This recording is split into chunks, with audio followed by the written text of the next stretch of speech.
Regresamos en la radio con Aaron Tapia. No son relaciones públicas, es periodismo sin tapujos ni mordazas. Ya tenemos lista acá la mesa con Daniel Rivera, director de Macrodata, encuestadora y estudio de mercados, y a David Parra, analista político, conductor también del programa en 3 y 2, para pues analizar qué onda que el gobernador trae, o bueno, por lo menos tuvo ahí hace días en Obregón, un chofer fifí, o sea, a un exgobernador y además millonario, ¿no? Empresario, pues de los más ricos, no solamente de Sonora, sino del país, Eduardo Burs, y que se dejan ver, pues no, ahí, porque el gobernador va saliendo de un evento donde hay prensa, y pues ahí está, ¿no? Se dejan ver, van juntos, se sube al carro de Eduardo Burs y lo lleva al aeropuerto, allá en Obregón. ¿Qué platicarían en la trayectoria? Pues solo ellos lo saben. Pero ¿qué lectura se le puede dar, maestro David Parra? Bueno, normalmente esos encuentros casuales no son casuales, y cuando se dan de manera discreta. Cuando dos políticos de ese nivel se dejan ver, se dejan grabar, incluso unos días antes, Eduardo Burs le dio una entrevista a nuestro amigo Luis Alberto Medina, pues evidentemente no hay casualidades, estaban anunciando sí, porque algo. Habla muy bien de Alfonso Durazo ahí en esa entrevista, ¿no? Vi unos videitos de esos donde ponen esa parte, no sé qué más, no he visto yo la entrevista, pero esa parte lo deja muy bien o sea, habla muy bien de Alfonso Durazo. No sé si así fue si su mirada al pasado es muy dura, en el caso de Claudia Pavlovich, en el caso de Memo Padres, y en el caso de Armando López Nogales, que no lo mencionó por nombre, pero sí, se refirió específicamente en el tema de los pactos con... Y de Manuel Beltrones también, ¿no? Bueno, en el caso de Manlio también le arrimó el caballo, pero en otro sentido, en un sentido más personal. En el caso de los exgobernadores los calificó muy mal, pero en el caso de Manlio pues lo señaló prácticamente pues de ser un personaje que encarna la corrupción como tal, los moches, los acuerdos, cosas por el estilo. Ahí sí fue mucho más duro con Beltrones que con los anteriores, a los que mencionó prácticamente, en el caso de Claudia y de Padres, que no estaban preparados, dijo, ¿no? Como gobernadores que no estaban preparados para ser gobernadores. Yo diría que en el caso del Memo, a estas alturas del partido, pues tenía muy buenos resultados como gobernador, hasta que en 2012 se topó con el PRI que le atoró el presupuesto, sí, y le armó un señor bloqueo allá en el sur del estado con el tema del acueducto. Pero antes de eso y antes de la llegada del gobierno federal de Peña Nieto, pues Padres tenía resultados que no se le pueden escatimar. Entonces decir que no estaba como para ser gobernador, traía mucho bajo el brazo que yo no he visto con otro gobernador después del propio Eduardo Burs y de Beltrones. O sea que eres padrecista. Pues dirías entonces también que beltronistas, porque le reconozco a Burs y a Beltrones que ellos también fueron gobernadores que hicieron mucho.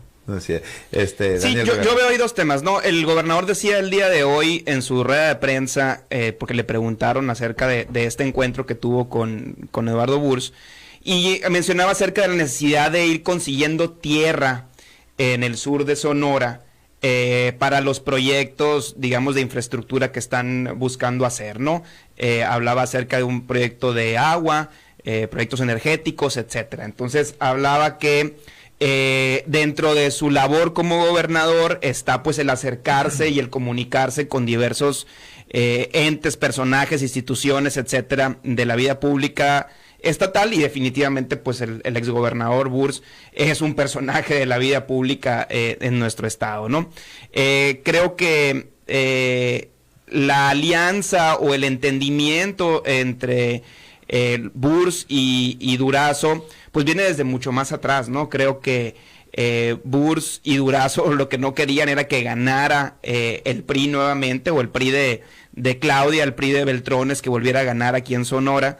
Y creo que con la... Y a su hermano no le veía posibilidades. Y a su hermano no le veía posibilidades, hasta no le veía posibilidades que lo bajan, pues, ¿no?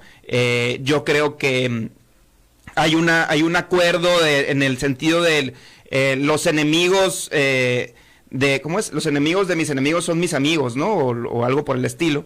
Entonces creo que lo que no podía permitirse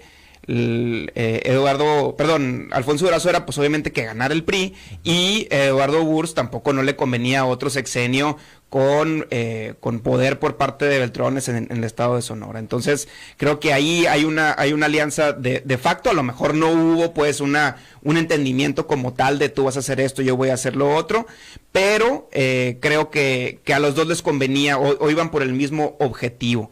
De ahí a que haya una influencia, que haya poder, que haya algo por parte de los Burs en la actual administración, yo no lo veo así, ¿no? Creo que se han mantenido alejados, o se han mantenido dentro de sus negocios, que es mucho decir, y creo que el hecho de que no haya, por ejemplo, ganado ni el PRI ni Movimiento Ciudadano en Ciudad Obregón, pues nos muestra mucho de qué tanto hicieron o no hicieron los Burs en las elecciones del 2021.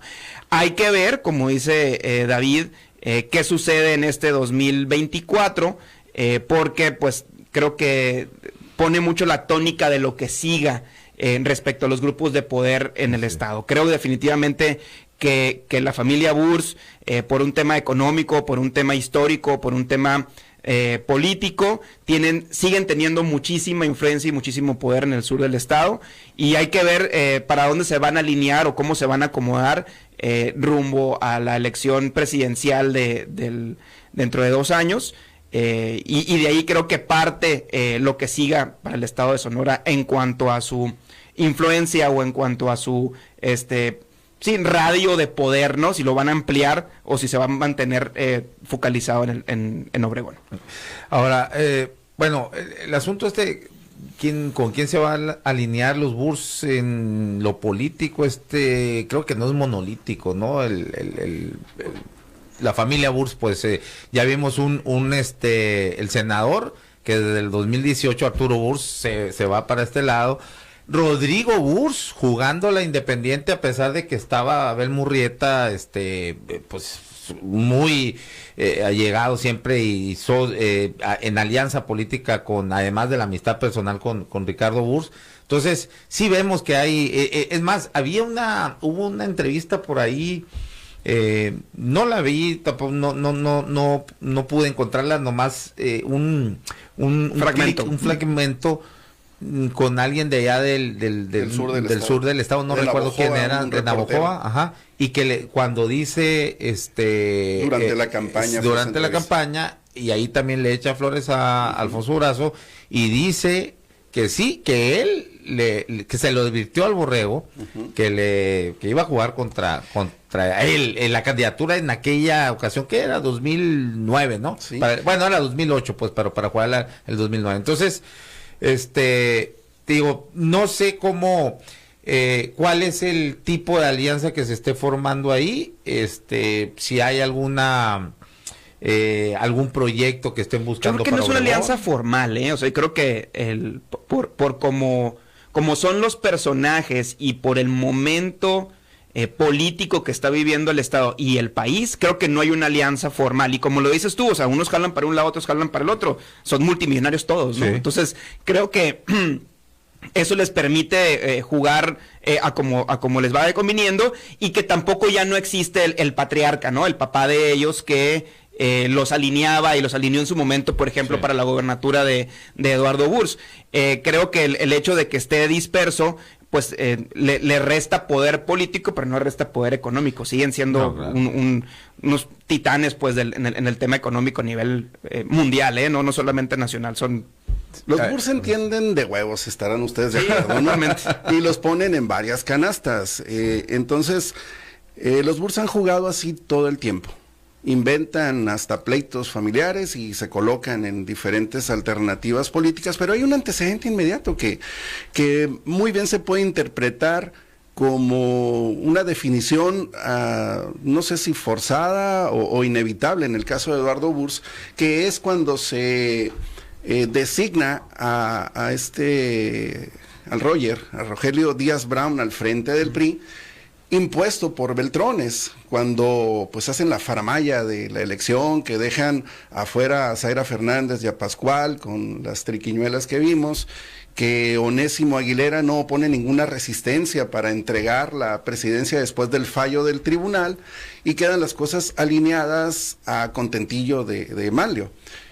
A las pocas semanas, Eduardo Burs anuncia que él se separa temporalmente del PRI, que pues no juega con estos, ¿no? Sí. Con los que ahora quedaron ahí, y se puede prever o se puede visorar pues más un descalabro mayor todavía para 2024 para el PRI, con una presidencia pues, acéfala, ¿no? Con un presidente del PRI que no está bien parado en el piso, y al que moviendo las fuerzas que tiene la familia Burs hacia donde les convenga, pues evidentemente donde se van a sentir más cómodos, como decía Daniel ahorita, pues es con el enemigo de su enemigo, que según esto, el propio Alfonso Durazo tiene grandes diferencias con Beltrones, no así el presidente López Obrador.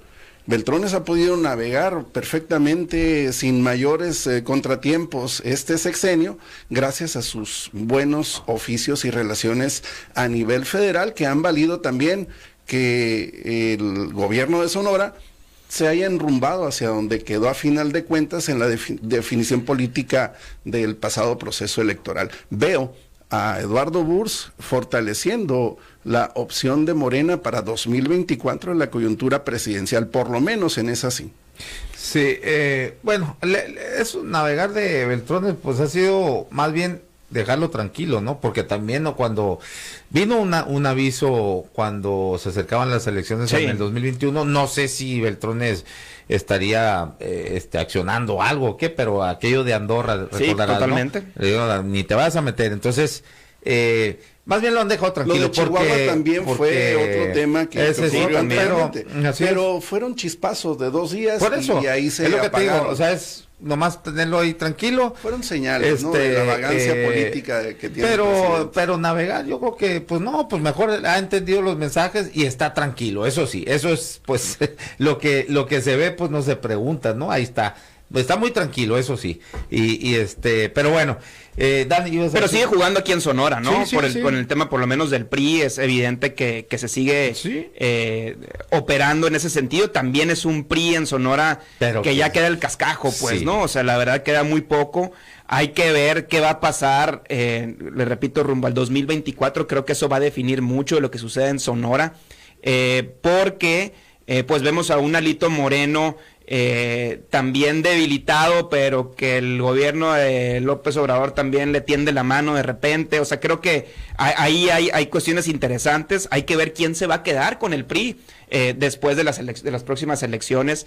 ¿Qué grupo de poder? Hay varios. Está Ulises Ruiz también muy fuerte en Oaxaca. Está los Murat